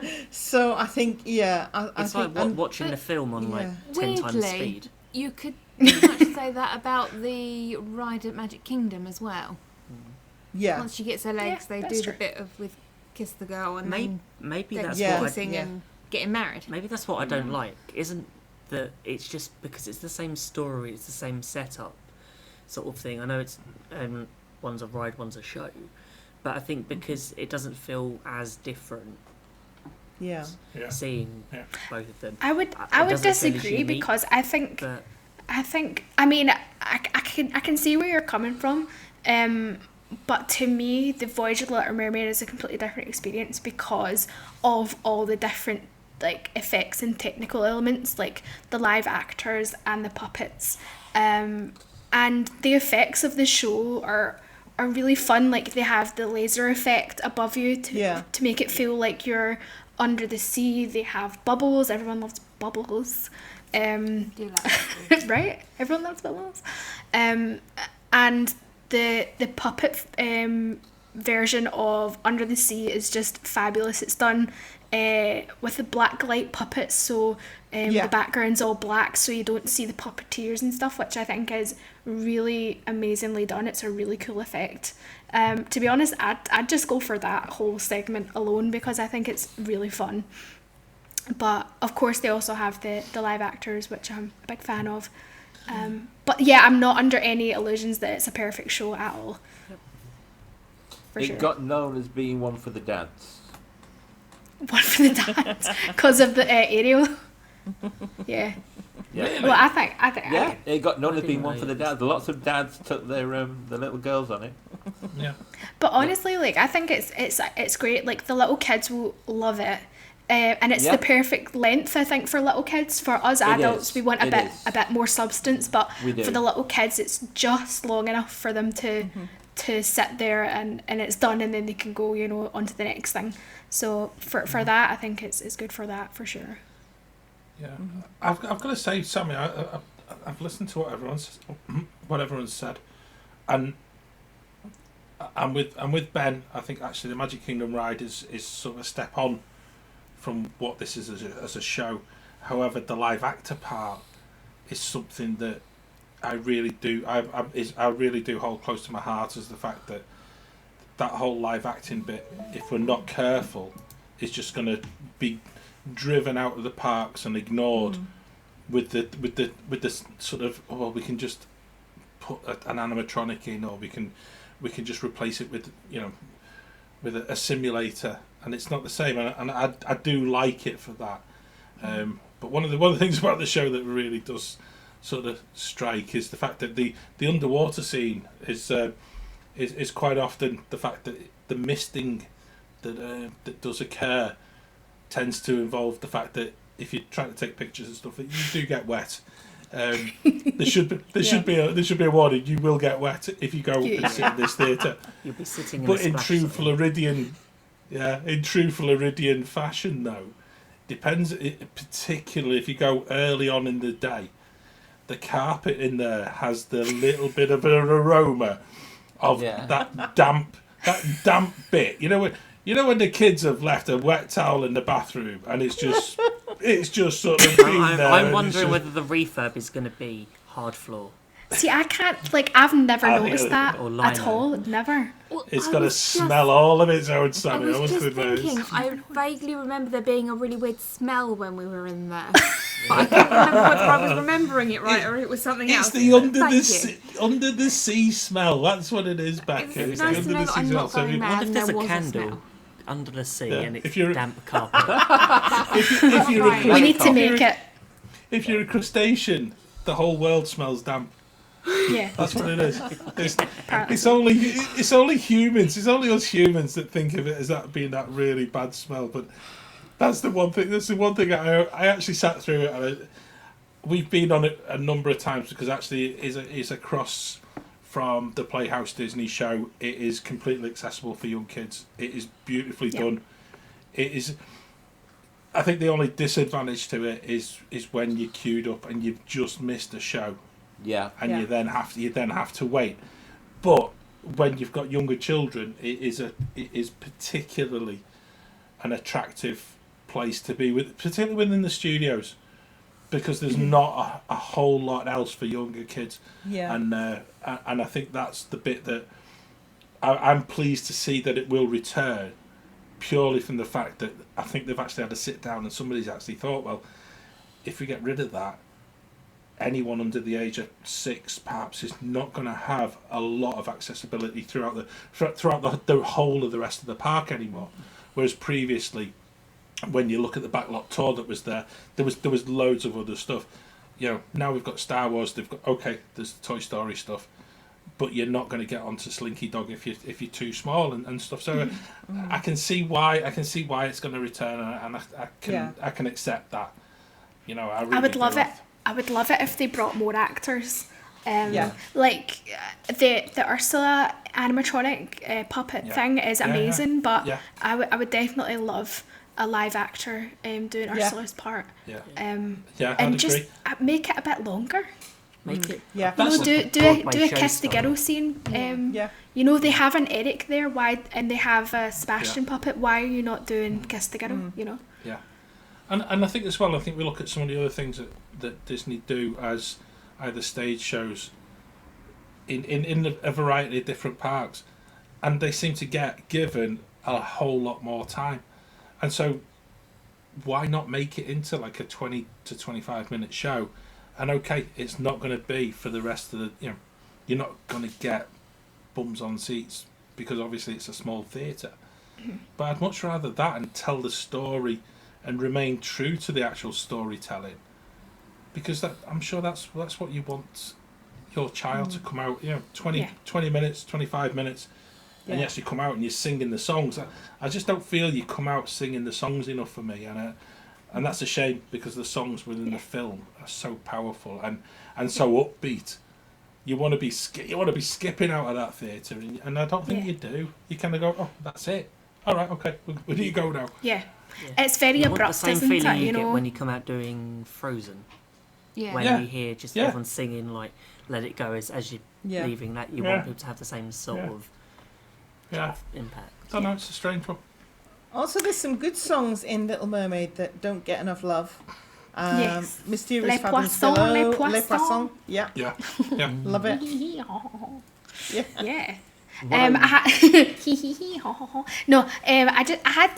know it's not a perfect show. There's so much that I would change about it, but I love it, and I don't think it gets enough love.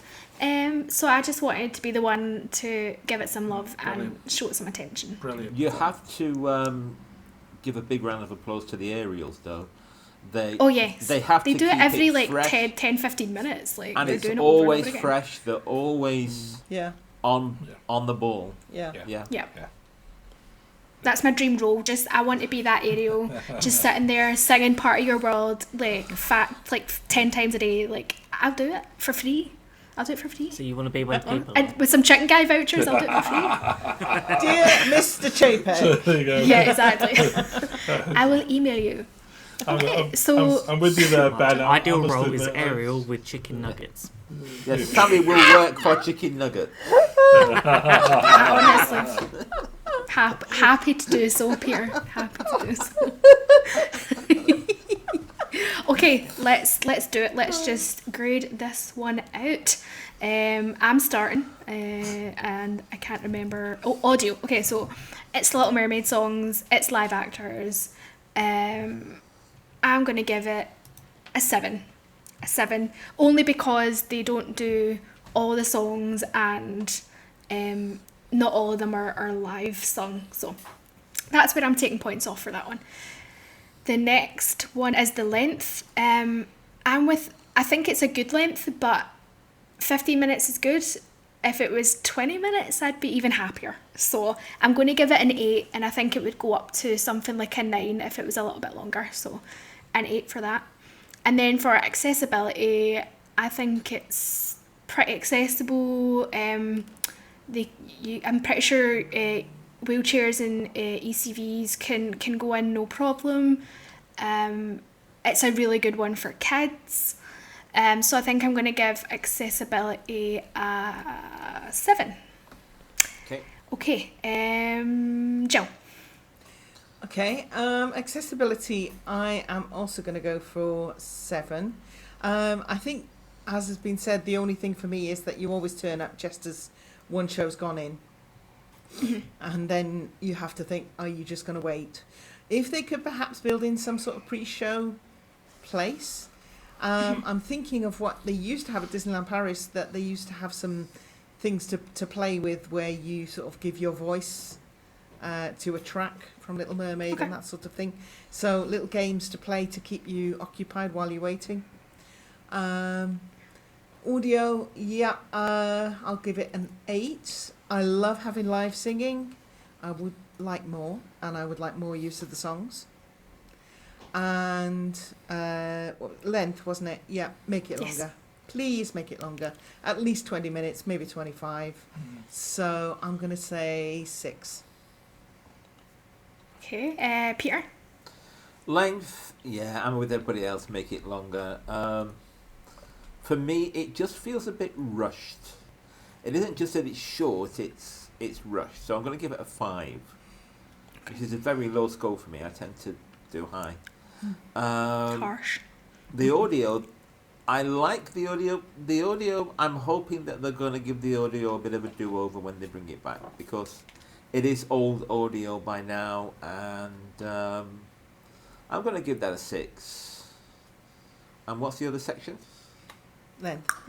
No, accessibility. Accessibility, sorry. Accessibility, yeah, it's very accessible both in its theming and in the building itself is accessible. So I'm going to give that a good 8. Thank you. John. A range of views on this, and I'm going to start with the accessibility one, because actually when you talk about Little Mermaid and you've got 2 boys, that suddenly becomes the biggest sort of thing as to where you go. Having done sort of loads of other stuff in Disney Playhouse with Handy Manny, the whole lot of it, Big Bear and stuff like that. But actually, this is something that is truly, you know, it should be applauded, just purely for the fact that you're getting children to go and watch live theatre, and I don't think there's enough of that in any of the parks. You know, I think Paris does it better than Walt Disney World, and I think as well that whole accessibility part of the fact that it's open to those age groups who can't access a hell of a lot of the rest of the park. I'm going to go with an 8 for accessibility. The experience length, I'm going to go with a 5. I don't think it tells a story. I don't think it tells a story well enough, and that's a disappointment for me.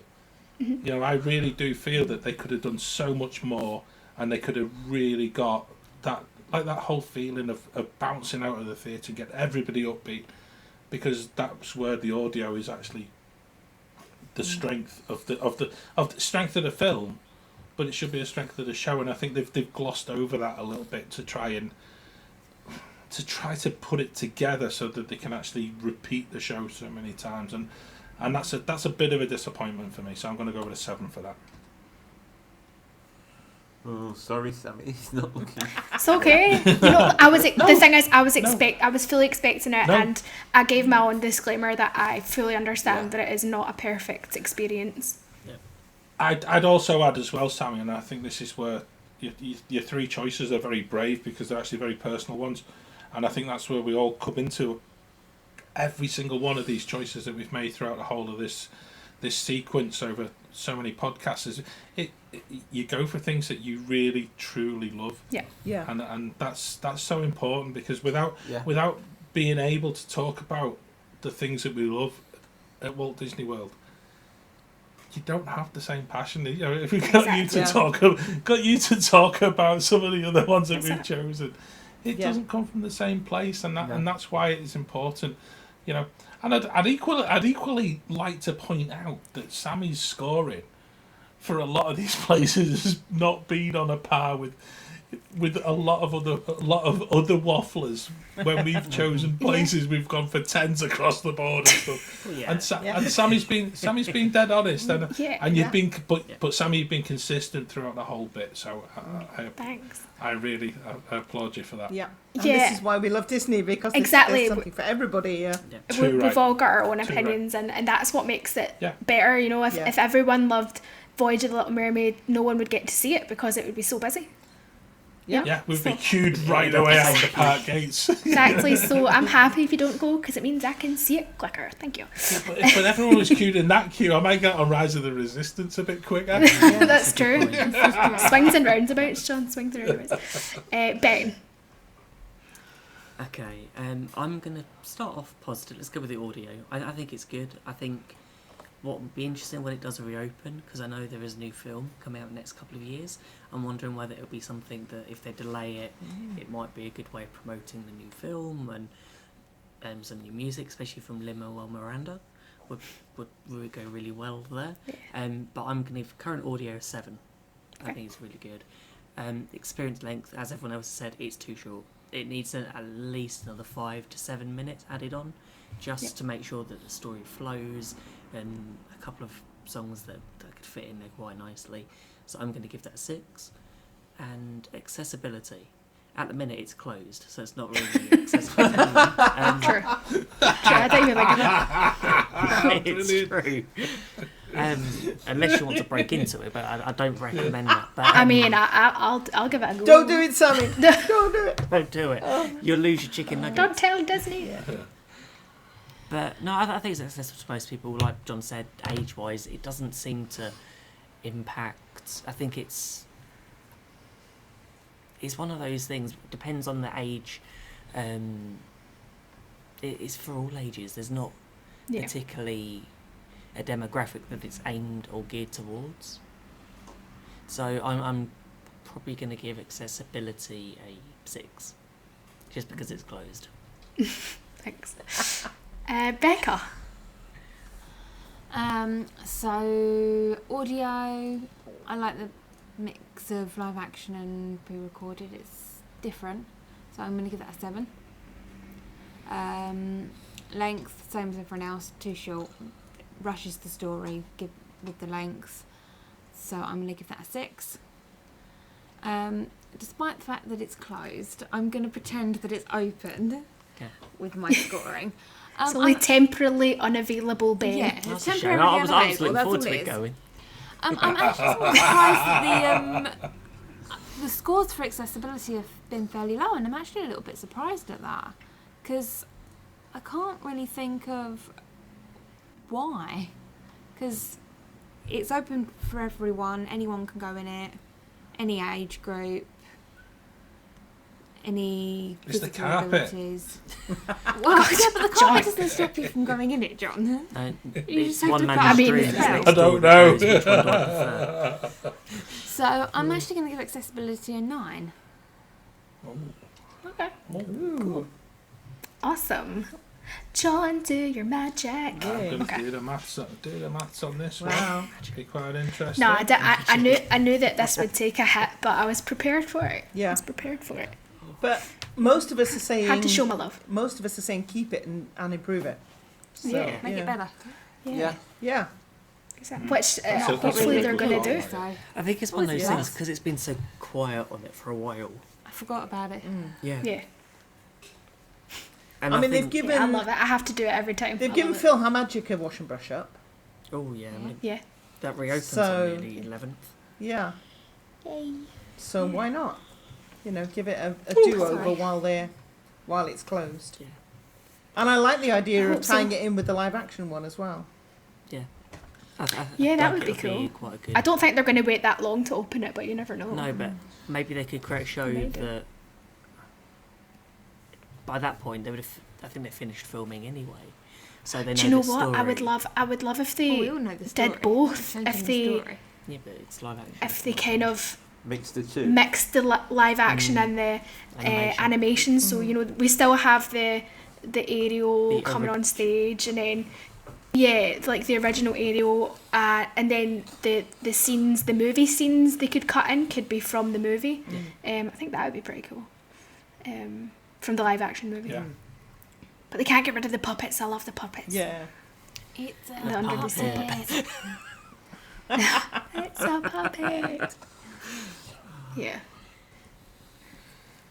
Scores Yeah, all So, about are that. we ready? Are we ready for the scores? Go on then, John, John. we are Give it ready to us, for John. the scores. We know it's Ready? gonna win. And it's actually quite a healthy score of 48, which is average. Okay, that's not bad. Everybody. No, that's good. Okay. And I think we all have the same Yeah. sort of negative thought about experience length, and in a good way, because we actually Yeah. want more of the show.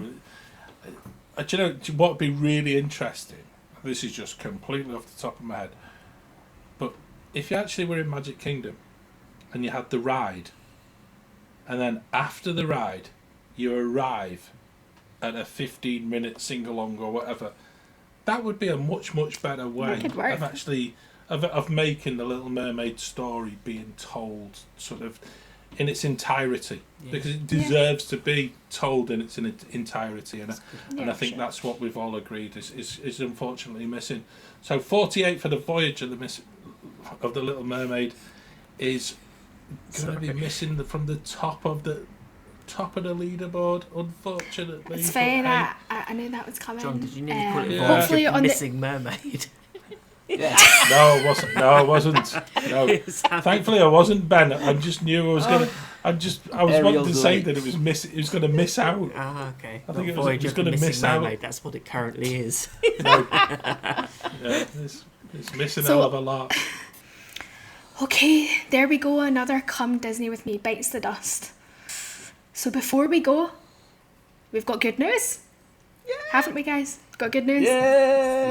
We have a date for the US borders opening to the UK. Whoop whoop.